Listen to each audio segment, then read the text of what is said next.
ಸಂವಿಧಾನ ಪೀಠಿಕೆ ದೀಕ್ಷಾ ವಿಧಿ ರಾಷ್ಟ್ರಕ್ಕೆ ಭಾರತದ ಪ್ರಜೆಗಳಾದ ನಾವು ಭಾರತದ ಪ್ರಜೆಗಳಾದ ನಾವು ಭಾರತವನ್ನು ಒಂದು ಸಾರ್ವಭೌಮ ಸಮಾಜವಾದಿ ಭಾರತವನ್ನು ಒಂದು ಜಾತ್ಯತೀತ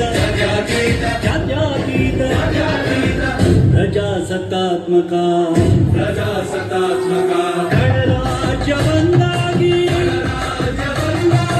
ರೂಪಿಸುವುದಕ್ಕಾಗಿ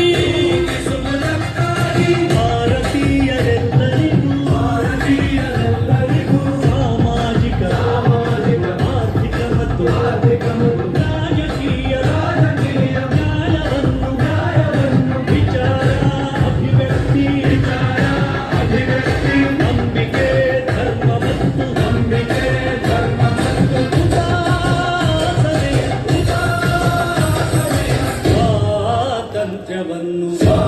ಸ್ವಾತಂತ್ರ್ಯವನ್ನು ಅವಕಾಶಗಳ ಸಮತೆ ದೊರೆಯುವಂತೆ ಮಾಡಲು ವ್ಯಕ್ತಿ ಗೌರವ ದೇಶದ ಏಕತೆ ಸಮಗ್ರತೆಗಾಗಿ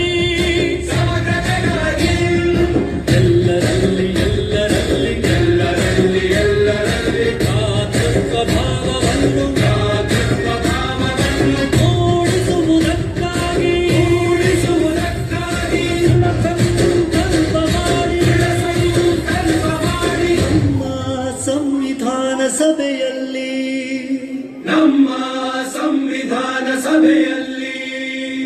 1949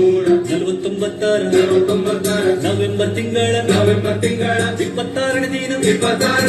ಈ ಸಂವಿಧಾನವನ್ನು